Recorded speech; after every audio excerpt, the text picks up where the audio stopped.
So in a system like this, the danger is that you roll a big red carpet for big thieves with deep pockets who put a disproportionate amount of money in the middle of the table for the sole purpose of controlling the blockchain. So both of these approaches are hidden forms of centralization. So now let me tell you what a pure proof of stake is. First of all, there are no punishments. Punishments are never effective. The better way to have a secure system is a system in which you make it impossible to cheat, period. The notion that you can ex post lasso the cheaters and punish them is really a fantasy.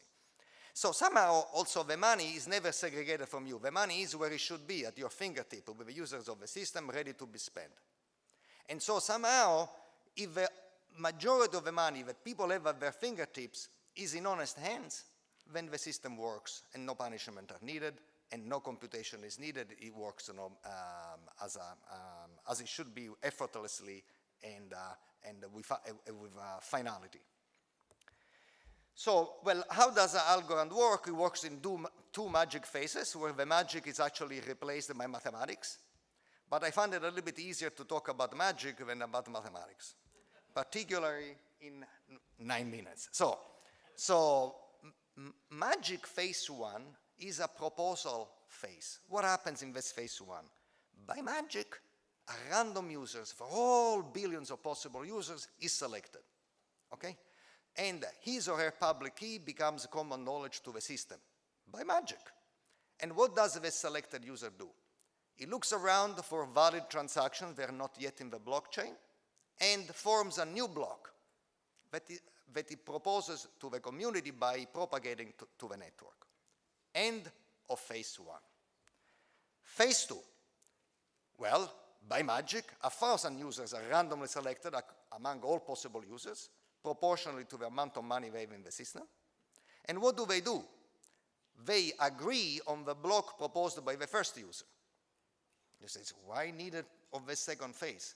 Because in any society, it does not come as a surprise, there are bad actors, criminals, perhaps even 1%.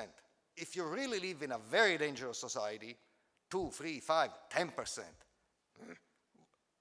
20%, but they're never going to be in a majority, right? Otherwise, there is no society, right? If the judges routinely incarcerate the innocent, et cetera, we are in a jungle, we are not in a society. So, assuming even we are in a dangerous society and there are 10% of criminals, well, 1 in 10 times, the first user who is randomly selected is going to be a bad actor. And what can such a user do? He can propagate a block to you and a different block to me, and so on and so forth. So just to create confusion, so that there is not a blockchain, but there is nonsense around. Everybody has a different idea what the blockchain is. When instead you have 1,000 users randomly selected, even 10% of them are criminals, the probability that there is a majority of criminals in 1,000 randomly selected users, this is absolutely negligible. Call it epsilon, okay? It's never going to occur. Good. So if you see that there is a block that has been endorsed, digitally signed by, say, 750 of these 1,000 users, what do you know? What do you deduce? That is the block, okay? So here is how Algorand proceeds. Is not on a Nakamoto style append to the long chain in some fashion. Propose a block, agree on it right away, end. New block proposed, new agreement. Propose, agree, and so on and so forth. Good. So it is legitimate to ask, how does this happen? There are a bunch of Qs that requires some As. Here is the most popular questions that I get. Who the hell selects the committee, the one who should approve a block proposed by the first person? That's a popular question. And the answer is quite counterintuitive. This 1,000 people committee, they select themselves. On the face of it, this is a terrible idea, right? Because they say, what do you mean? So you put the fox in charge of a chicken coop, right? Because if I'm a bad actor, I select myself for this committee, and the next committee, and so on and so forth, because I want to be in charge to approve or disapprove any block I want. But not so fast. You become selected if you win an individual cryptographic lottery that is guaranteed to be fair And even if I am a nation state with huge computational resources, I cannot alter at all the probability that I win this lottery. But if I win it, I get a proof that I won. I get a winning ticket, call it, that I can propagate it together with my opinion up or down about the block just proposed. All right? So, and the probability that I win is proportional to the amount of money that I have in the system. Why is this? Because if I have $1 million in the system, I can create 1,000,000 keys with $1 each and pretend and maybe increase the probability that I'm selected. But in Algorand, if you have $1 million with one key, or 1,000,000 keys with $1 each, the probability of being selected is absolutely the same. Okay? By the way, let me tell you that this is really the ultimate security and the ultimate actually speed. Why is the ultimate speed? Because how long does it take to agree on a 1,000 people committee? Essentially a microsecond. Why?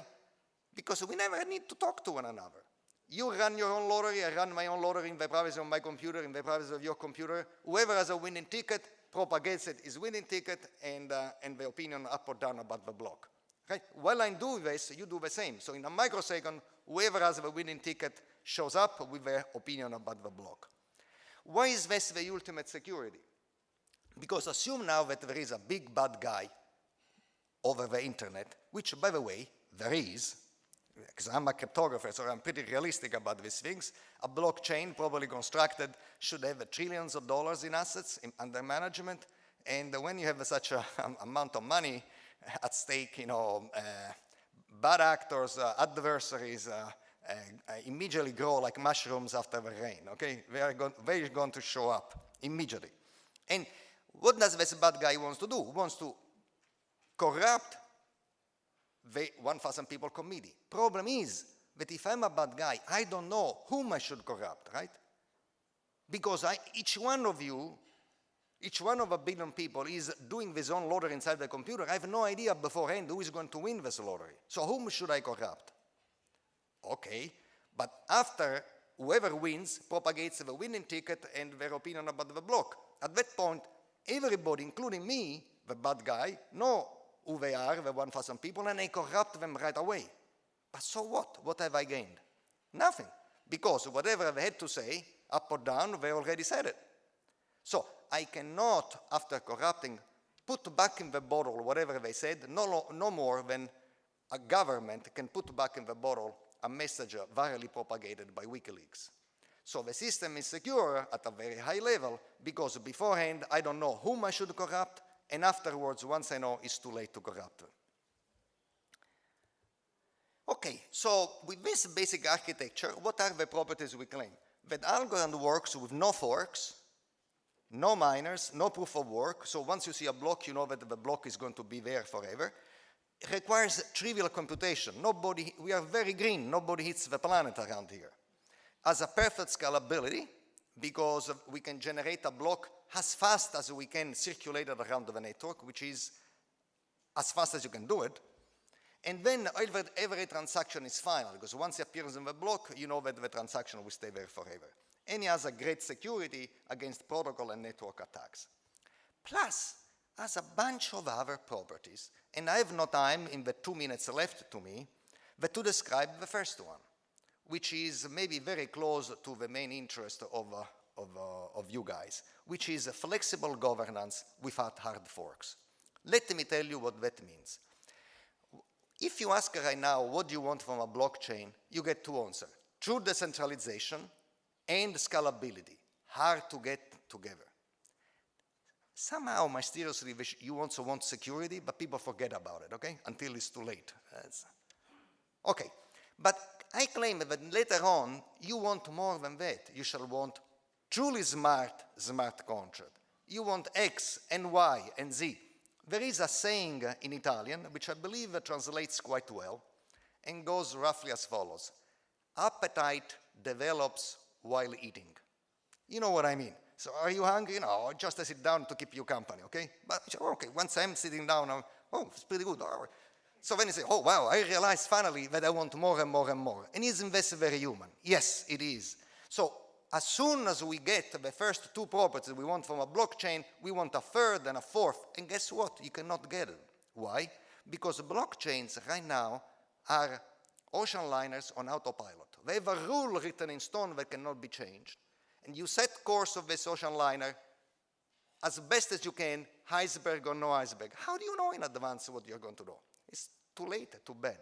I believe that particularly if you want to use AI to figure out how to better structure the blockchain, what the block size really should be, what are some of its rules, or so things that you learn during the process, somehow you have the ability in algorithm to incorporate without having a splitting the currency, without having hard forks. Why?